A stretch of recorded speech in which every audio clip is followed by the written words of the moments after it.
जो इंसुलिन होगी ना, हम कह रहे हैं ना एक्सेसिव इंसुलिन, इंसुलिन ने अल्टीमेटली, आप अभी हम जाकर काइनेटिक्स में स्टडी करेंगे, इसने एक्सक्रीट हो जाना है। इसका मॉलिक्यूलर वेट कम है, ज़्यादा से ज़्यादा इंसुलिन तो आपके ग्लोमेरुलर फिल्ट्रेट में आ गई, ऐसे ही है ना। अभी इस चीज़ को हम डिस्कस करेंगे बच्चों। Coming towards the next heading of लिपिनकोड, that is insulin and insulin analogues, यानी कि हम कोई ड्रग्स की बात करने जा रहे हैं बच्चों। अब जी insulin we have already discussed, दोबारा मैं अमीनो एसिड की काउंट में नहीं जाऊंगी कि इंसुलिन इज़ अ पॉलीपेप्टाइड, दो इसके अंदर चेन्स हैं जिसके अंदर you have the amino acid, दो पेप्टाइड चेन्स आ गई that are linked by the disulphide bond, ऐसे ही था ना। अब बच्चों जी इंसुलिन, आपकी बॉडी में इंसुलिन सिंथेसाइज होती कैसे है? सबसे पहले जी पेनक्रियास से सारी फंक्शनिंग कर रहा है ना इसके अंदर। सो बच्चों first of all insulin will be synthesis as the pre pro insulin, पहले आपके पास प्री प्रो इंसुलिन बनी, now this will be converted into pro insulin, now this pro insulin will be converted into insulin plus additionally इसके साथ क्या बनेगा, there will be the formation of the C peptide. अब मैंने भाई जब भी अपने पेशेंट का टेस्ट करना है तो मैं अपने पेशेंट के अंदर इस इंसुलिन को मॉनिटर नहीं करूँगी, इसको डिटेक्ट नहीं करूँगी, बल्कि I will see the value of the C peptide. भाई अब इसके रीज़न क्या है? अच्छा यहाँ पर एक बात याद रख लो, this insulin and C peptide will be stored in a vesicle. जब सिग्नल आएगा, सिग्नल कैसे आएगा इसको अभी डिस्कस करेंगे, तो ये दोनों सब्सटेंसेस आपके ब्लड के अंदर रिलीज़ कर जाएंगे। मेरे पास इंसुलिन जाके इंसुलिन रिसेप्टर्स पर बाइंड करता है, ठीक है, लेकिन क्योंकि इंसुलिन जल्दी से बॉडी से एक्सक्रीट हो जाता है तो this is difficult for me कि मैं अपनी बॉडी के अंदर इंसुलिन के लेवल को मेजर करूं, तो उसके कंपैरेटिवली मैं सी पेप्टाइड के लेवल को मेजर कर देती हूँ। Both are released in the equal quantity, ठीक है, and both are released at the same time. अभी भी हमने जब थोड़ी देर पहले डिस्कस किया था, मैंने कहा ना मेरे पास पेशेंट आया, मैंने उसे कहा सी पेप्टाइड टेस्ट करवा लो, ठीक है, मैंने ये तो नहीं कहा ये इंसुलिन टेस्ट करवा लो, मैंने कहा सी पेप्टाइड टेस्ट करवा लो।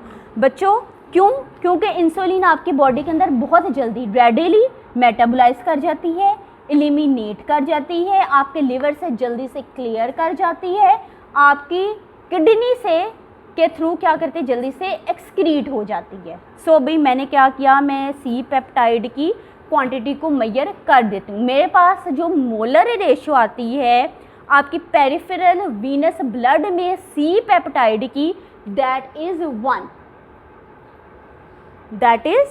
1। अच्छा जी, अब जी अगर मेरी बॉडी के अंदर, इसको छोड़ दो, ये याद रख लो, अगर मेरी बॉडी के अंदर सी पेप्टाइड का लेवल ज़्यादा होगा तो ये क्या इंडिकेट कर रहा है, क्या इंसुलिन का लेवल भी ज़्यादा होगा? ओके जी, it means there is too much insulin as well. अब जी मुझे बताओ टाइप 1 डायबिटिक पेशेंट में ये सी पेप्टाइड का लेवल कम है कि ज़्यादा है? वेरी गुड, कम है। टाइप 2 डायबिटिक्स में क्या है? नॉर्मल है या फिर बल्कि ज़्यादा है। टाइप 2 डायबिटिक पेशेंट में ये मेरे पास ज़्यादा है। ओके जी, अब जी बच्चों यहाँ तक आपको क्लियर हो गया। मैंने जी मेजर किसको करना है? मैंने मेजर करना है सी पेप्टाइड को, सिर्फ टेस्ट के लिए हम इसे यूज़ करेंगे। ये मेरे पास एक मार्कर है, ठीक है। अब जी इंसुलिन आ गई, इंसुलिन ने फंक्शनिंग करनी है, साथ ही साथ इसने एक काम क्या करना है, लिवर को कहना है कि लिवर को स्टिमुलेट करना है कि ग्लूकोज को स्टोर करो। लिवर में ग्लूकोज कैसे स्टोर होती है? As in the form of glycogen, ठीक है बच्चों। अब जी मैंने कहा कि मैंने सी पेप्टाइड को मॉनिटर किया, मेजर किया, ना कि मैंने इंसुलिन को किया। क्यों? क्योंकि वो जल्दी से मेटाबोलाइज हो रही थी आपकी बॉडी के अंदर, जल्दी से एक लिवर से क्लियर हो रही थी, जल्दी से किडनी से क्या कर रही थी, एक्सक्रीट कर रही थी, उसको मेटाबोलाइज कर रही थी। बच्चों मेरे पास जो मॉलिक्यूलर वेट आता है इंसुलिन का, दैट इज़ 6000। अगर आपको याद हो जब हम एक्सक्रीशन पढ़ रहे थे तो ऐसे मॉलिक्यूलर वेट की जो ड्रग्स हैं that will readily undergo the glomerular filtration.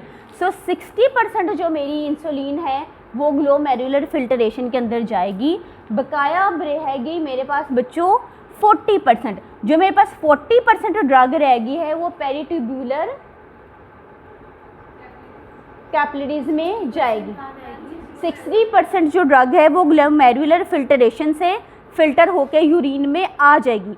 बकाया जो मेरे पास 40% ड्रग है उसकी एक्सट्रैक्शन होगी पेरिट्यूब्यूलर कैपिलरीज के, पेरिट्यूब्यूलर वेसल्स के थ्रू। क्लियर? क्लियर? अच्छा जी, अब मुझे बताओ, मैं आपसे एग्ज़ाम में या वाइवा में क्वेश्चन करती हूँ, अब मैं आपसे एग्ज़ाम में या वाइवा में क्वेश्चन करती हूँ, why C peptide is used as a marker for the insulin secretion rather than insulin itself?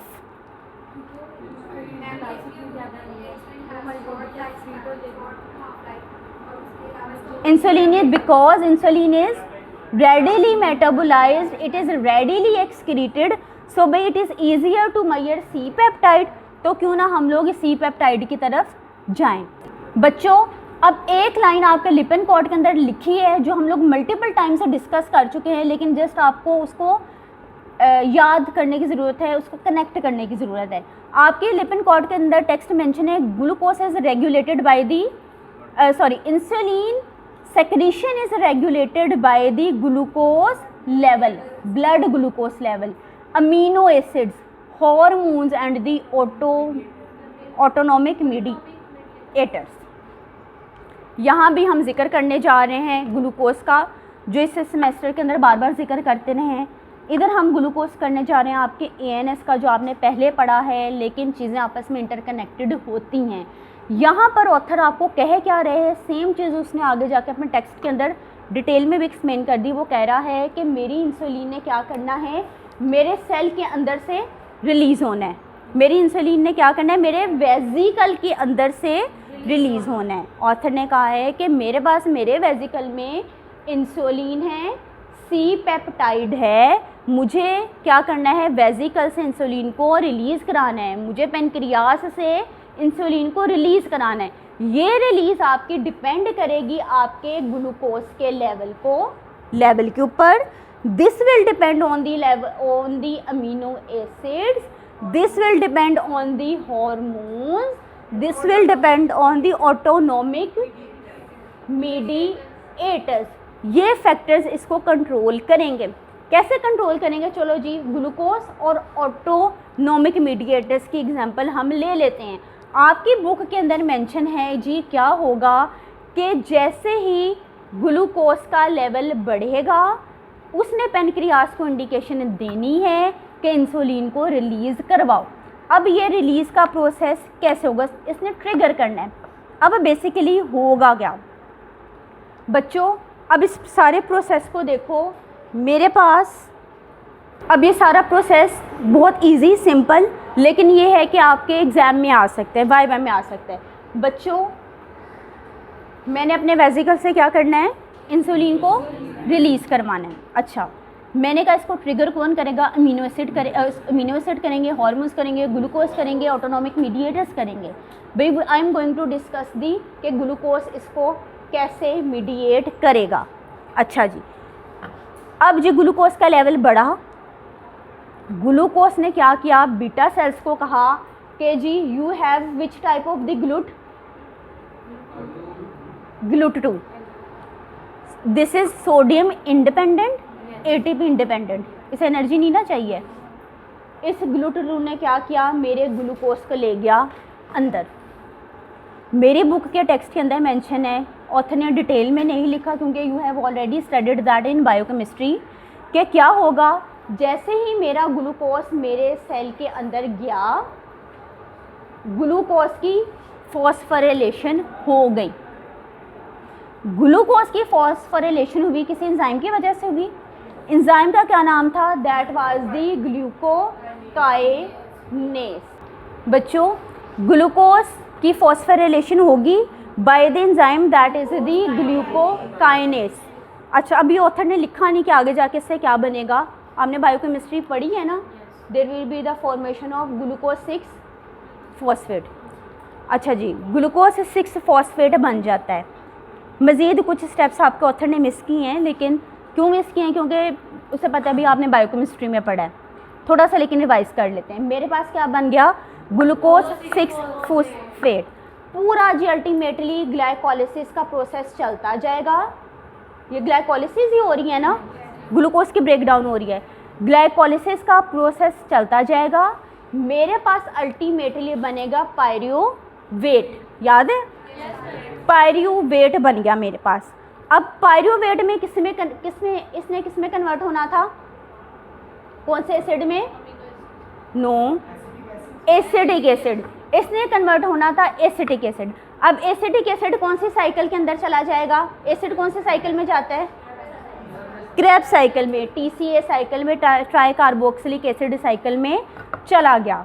अच्छा, अल्टीमेटली अब किस चीज़ की प्रोडक्शन होगी, ATP की प्रोडक्शन होगी। एनर्जी आ गई भाई, ATP की प्रोडक्शन होगी। जैसे ही ATP की प्रोडक्शन हुई, इस ATP ने ट्रिगर कर दिया, किसको ट्रिगर कर दिया, आपके पास यहाँ पे पड़े हुए हैं आपके पोटाशियम चैनल्स। पोटाशियम चैनल्स को कहा क्लोज हो जाओ, पोटाशियम चैनल्स को कहा क्या किया, क्लोज कर दिया। पोटाशियम के ऊपर पॉजिटिव साइन था, पॉजिटिव साइन अब आपके सेल के अंदर रह गया, डीपोलराइजेशन हुई। इस डीपोलराइजेशन अब अल्टीमेटली क्या इफेक्ट प्रोड्यूस किया, इसने कहा कैल्शियम चैनल्स को के ओपन कर जाओ। पोटाशियम क्लोज हो गया, पोटाशियम क्लोज हो गया और कैल्शियम चैनल्स आपके पास ओपन हो गए। कैल्शियम के ऊपर कौन सा चार्ज है, पॉजिटिव, पॉजिटिव चार्ज मज़ीद अंदर चला गया, अंदर पॉजिटिविटी आपके पास बढ़ती जा रही है। अब इसने क्या किया, इसने इंसुलिन को वेसिकल से कहा कि अब रिलीज़ हो जाओ, इंसुलिन अब रिलीज़ हो गई।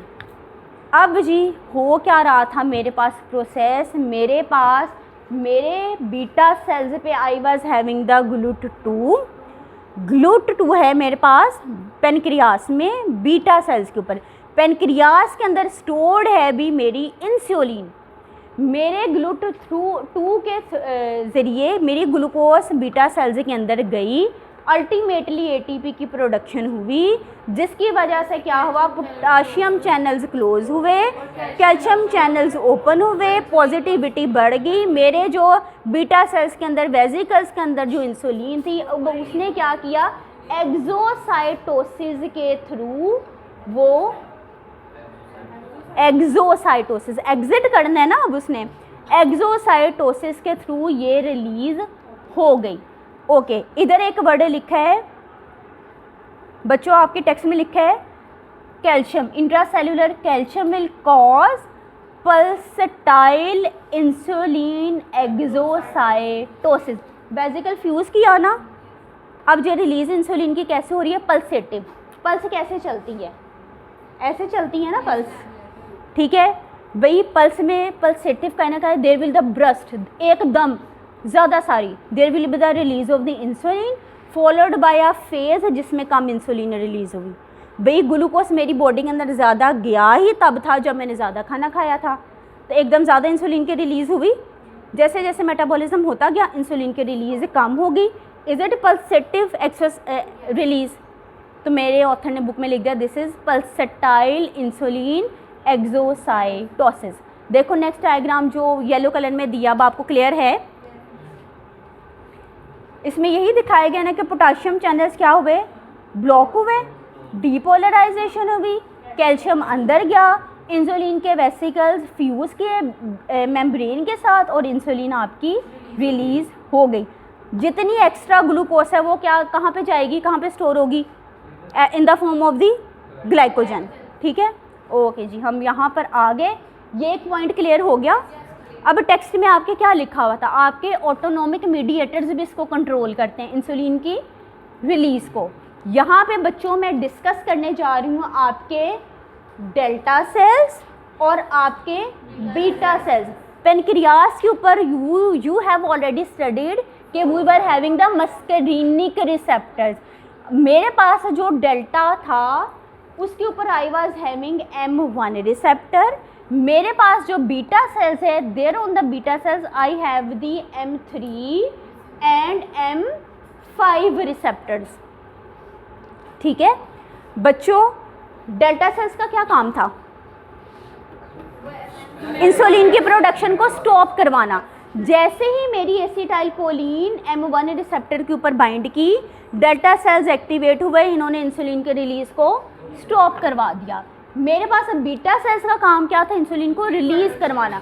जैसे एसिटाइल कोलिन M3 और M5 रिसेप्टर पे बाइंड की, बीटा सेल्स मेरे एक्टिवेट हुए और इंसुलिन की रिलीज हो गई। यानी कि मेरे पास एक इंसुलिन क्या कर रही है, एसिटाइल कोलिन क्या कर रही है, इंसुलिन की रिलीज भी करवा रही है, इंसुलिन को इनहिबिट भी करा रही है। यानी कि इस साइड बाय साइड मैकेनिज्म से क्या होता है कि मेरी इंसुलिन एक नॉर्मल लेवल के अंदर मेरी बॉडी के अंदर चलती जाती है। क्लियर? अच्छा जी, अब जी नेक्स्ट स्लाइड के ऊपर आज लिखा हुआ है मैकेनिज्म ऑफ एक्शन। ये जो हम लोग ये इंसुलिन एनालॉग्स या इंसुलिन बड़े, इसका मैकेनिज्म ऑफ एक्शन क्या है भाई? एक्सोजेनस, बाहर से मैंने इंसुलिन अपने पेशेंट को दी, इसने क्या किया कि इसने, मेरे पास बॉडी में इंसुलिन थी ही नहीं, थी नहीं ना, ऐसे ही था ना। इसने क्या किया कि उसने इंसुलिन की कमी को पूरा कर दिया। ये कर दिया इसने टाइप 1 के अंदर। टाइप 2 में मेरे पास अल्टीमेटली स्टेज आ रही थी, मेरे पास कम इंसुलिन थी, तो मैंने बाहर से इंसुलिन दी, इसने भी बॉडी के अंदर जाके इस इंसुलिन की कमी को पूरा कर दिया। ओके, क्लियर है यहाँ तक?